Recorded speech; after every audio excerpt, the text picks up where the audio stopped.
জীবনে চলার পথে বাধা আসবেই,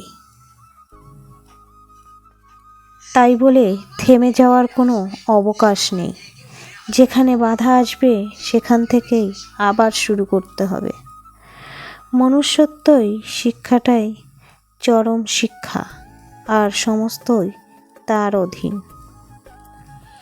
স্বপ্ন সেটা নয় যেটা মানুষ ঘুমিয়ে ঘুমিয়ে দেখে, স্বপ্ন সেটাই যেটা পূরণের প্রত্যাশা মানুষকে ঘুমোতে দেয় না।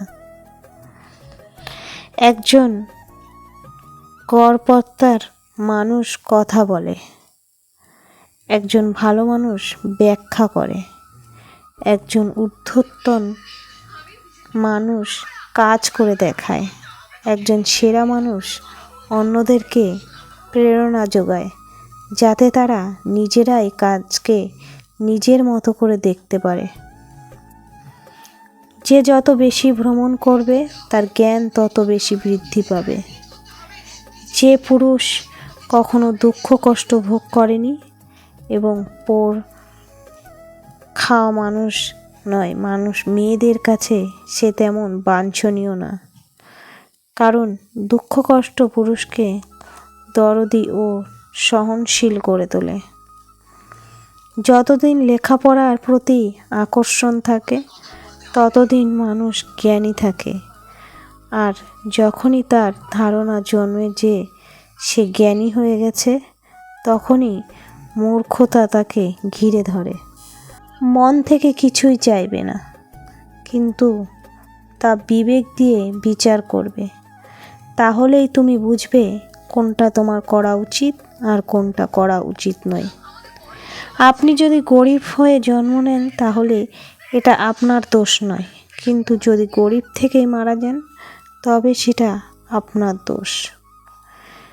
জেগে ওঠো, সচেতন হও এবং লক্ষ্যে না পৌঁছা পর্যন্ত থেমো না। কাল আমার পরীক্ষা, কিন্তু এটা আমার কাছে বিশেষ কোনো ব্যাপারই না, কারণ শুধুমাত্র পরীক্ষার খাতায় কয়েকটা পাতাই আমার ভবিষ্যৎ নির্ধারণ করতে পারবে না। যে নদীর গভীরতা বেশি তার বয়ে যাওয়ার শব্দ কম। শিক্ষার উচিত তাকে উদ্যোক্তা বা চাকরি সৃষ্টিকারী হতে প্রস্তুত করা, চাকরি খুঁজতে নয়। আমরা যদি তরুণদের চাকরি সৃষ্টিকারী হিসাবে গড়ে তুলতাম তাহলে বেকারত্ব বলে কিছুই থাকতো না। ভীরুরা মরার আগে বারে বারে মরে, সাহসীরা মৃত্যুর স্বাদ একবারেই গ্রহণ করে। ভিন্নভাবে চিন্তা করার ও উদ্ভাবনের সাহস থাকতে হবে।